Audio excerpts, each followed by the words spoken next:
Welcome back to the Shit Behind the Show. First off, before I get started, I just want to throw out some gratitude. Thank you to everyone who supports me, follows me along my journey so I can help you with yours. I am back today with Heather. Hi, Heather. Hello. Happy to have you back. So, Heather and I have been chatting for almost an hour off of recording and been, and we're like, we should record because we just have so much fun. So, Yeah, well, how are you? I'm doing really good. How are you doing? I'm good. I'm just Good. all Yep. fancy. Uh, so we left off last episode discussing, I mean, that was hard for me. And thank you so much for sharing all of this with me. I know it's difficult. I was emotional as we were recording and as I was editing, posting the short clips. It it brings back so many thoughts and fears that I had experienced. And I can't imagine what that does for you. So, seriously, so much gratitude for sharing this. And I know we're going to help so many, even if we just help one, just one. Yes, absolutely. Or just one woman just see like, okay, I need to get out before it's too late.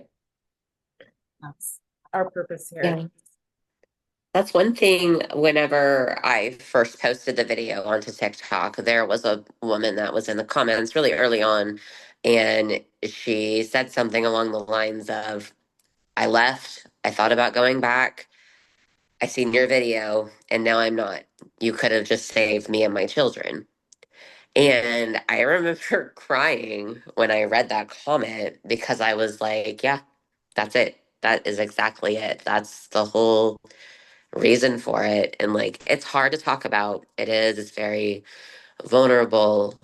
But if it's helping other people to not continue in an abusive relationship, then I am an open book. So, It's difficult. I'm far enough out now that it's like it's just matter of fact. But I remember in the beginning, it like just crying every time. But again, same. Me sharing my story has helped others. It's also helped some men. I've had men come to me and they're like, "Thank you." Like I've never hit a woman. Oh, I've had men that are like, "Where do I find him?" I've had yeah, lots. If I ever, he better hope I never run into him, you know. yeah. Not even men I dated, just that have heard the story, but also some that are like, I never want to make a woman feel that way. Like, I never want to put a woman in that position. Thank you for sharing your story because I realize even raising my voice to a woman can be scary. Yeah. So, thank you again. Okay, so we left off. You purchased your own home, It's got your girls, you're safe, you're starting your healing journey. Uh, Share with us a little bit, as much as you are comfortable with, what that's like as far as we'll start with your healing journey. And then for some reason this morning I was thinking about this. I was thinking, I wonder what that was like to, because it's not like I know you discussed leaving him. But I had, when I left my ex-husband, like I had the papers sitting there for 3 years. Like I fell out of love with this guy long before. It wasn't just, it sounds like yours was more abrupt as far as hell yeah. What was that like to really think, oh, and now I've got all this physical, emotional trauma, physical and emotional, and it's time to put myself back out there. It's a lot of the time I don't think about it because if I thought about it, I probably wouldn't do anything because it's a lot. So, as simple as it sounds, it's just one day at a time, just once, even baby steps move forward. So, that's how it started. I mean, but I think that it was rough because even after everything that had happened, you know, like I don't think that if you love somebody that like it just go like truly, like I don't think that you ever completely fall out of love with that person. And I think that I also had very much like a Stockholm syndrome, very much so. And I wanted to call him every day. Even through my healing, there was like a little part in the back of my brain that just wanted to either yell at him or cry or just tell him how much just anything, because I finally had my voice back. I had shut my mouth for so long and just dealt with it for so long that every day I wanted to call him, but every day I didn't. The last day that I ever spoke to him was the day that we were removed from the home. And I didn't know if I would ever speak to him again. I had hoped not, and now I know I won't. So I actually do remember going through those moments with baby daddy where it's like, you son of a bitch. mm, You know, where I just wanted to, and I probably did, let's be real, because we had to, I probably did. You know, like I was out of love, but just like all of the emotional fucked up stuff that was going through my mind and the stuff that he put me through. And I just wanted to be like, you son of a bitch. Now I've got years to unravel and correct. So can relate there. I was waiting for my moment for whenever they would arrest him and we were in a courtroom and I could go and look at him face to face and call him out for the coward that he was. And I was very upset when I found out that he passed. I mean, and for a variety of reasons, but one of them is initially I felt cheated a bit because I was like, how can you do this and not have to like pay Mhm. any justice? But at the same time, I prayed for him every day. I prayed that God would have mercy on his soul and that God would help him to find peace with himself. That was a prayer I said for him every day. And the very last time I prayed for him was the day that he died. And I told him directly, I hope that God has mercy on your soul, but we'll see. You And know, I don't, yeah. nicer than me because I'd be like, I hope you're burning in hell, bitch. I feel like that thought, okay, I feel like that thought is there. But to be completely honest, I go most days without actually thinking about him in any other way than like a flashback type memory. It was like you said, like I felt out of love with him, but I still loved him. It was like it was a difference in being in love and loving somebody.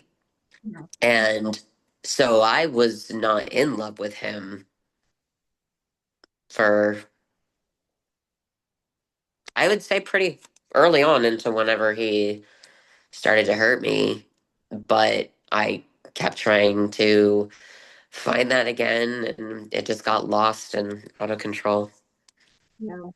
I I can relate to that part, not him. I mean, he's still around, so I still see him. The other one, yeah, I don't. Like he's as good as gone Yeah. forever. Um, so explain to me what it's like to get back out there after so many years of marriage, after being betrayed by someone who initially was your safe space, your person, and learning to have the confidence and trust again. What was that like for you in the beginning? It was very difficult in the beginning because my entire existence had shattered and then it was rebuilt by a man that was truly evil. And then it was shattered again whenever I was taken. And so there was a lot of like an identity crisis, I think, going on there. And then on top of that, being blind, it was really hard to know if the people around me, even though I knew they were there to help me, it was very hard. Mhm. And I still have a lot of trust issues. It takes me a while to fully trust somebody. So I don't, I don't share a lot of like private things other than stuff that like I'm comfortable talking about. I don't try to like make myself be too open to where anybody can just make their way back in here. So I would say that that makes it really hard to try to connect with anybody beyond a friendship level because I don't even trust myself when it comes to that type of a thing. I understand that fully. I my picker's broken, like for me, I'm like, ooh, love bomb me, baby. Like Yes. toxicity, come to me because I love it. So I don't, I'm pretty sure it's stamps on here. Like narcissists like have like a black light. They can like see it written on your forehead. I don't even know. be corrected that because I had to do some work to recognize, like, okay, this is why you attract these types because they are red flags, but my nervous system really likes the validation. And so I've had to learn to validate myself first. So if a guy comes in like, "Oh, you're so beautiful," I'm like, "Bitch, I already know. I already told myself. Bye." Exactly. So my goal for myself before I decide I want to like put myself out there again like that is to love myself so much that the man that can beat that will be the one that's worthy. And that's what I'm going to hold out for. I love that wholeheartedly. And the place I'm in today, which I feel like you're super close, which is amazing, if not, is I'm happy. I'm happy already. I'm happy with who I am. I validate myself. I reassure myself I'm whole. You are just going to be adding. Yeah. I'm looking for that safe space to add joy to my life, not to be the joy. Yeah, exactly. And that's another thing too, is that this is the first time as an adult, I mean, really in my whole life, that I've lived on my own.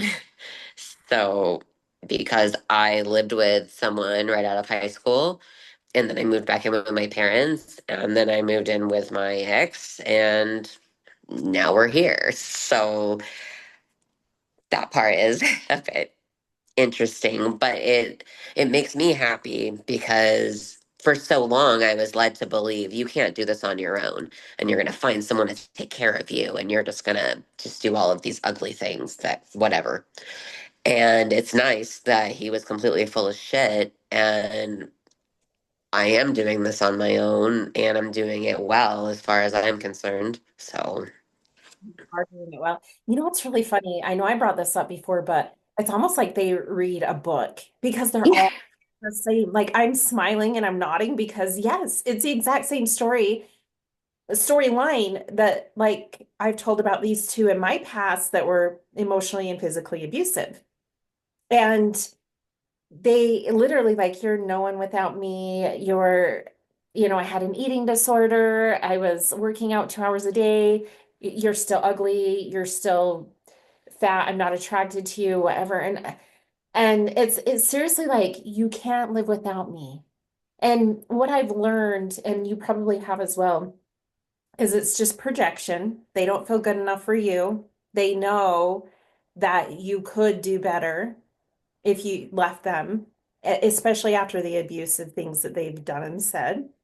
yeah, And so it's really their insecurity speaking, but we internalize that and it's so scary. And I remember that same moment. I purchased my own home on my own. And you said you just sat there and just like, no one can take this from me. I sobbed with the biggest grin on my face. yeah. It's a good feeling, and that's like what I want some of the people that are listening to understand. If like they are with somebody that makes them feel that way, they're full of shit. And if they're saying that to you, it's because they're afraid of losing you because they know that they are doing wrong. Yes, 100%. I I can't put into words how, and I'm getting goosebumps even saying this, but how proud I am of you Thank for you. Yes. I know there's so many people because I've heard it myself, but also I'm witnessing it with you that look at anyone in these shoes and they're like, I don't know how I could move on and keep going and put a smile on my face and laugh again. Like, and we're doing it. You're doing it. My question to those people would be like, what would you have us do? Would you have me wallow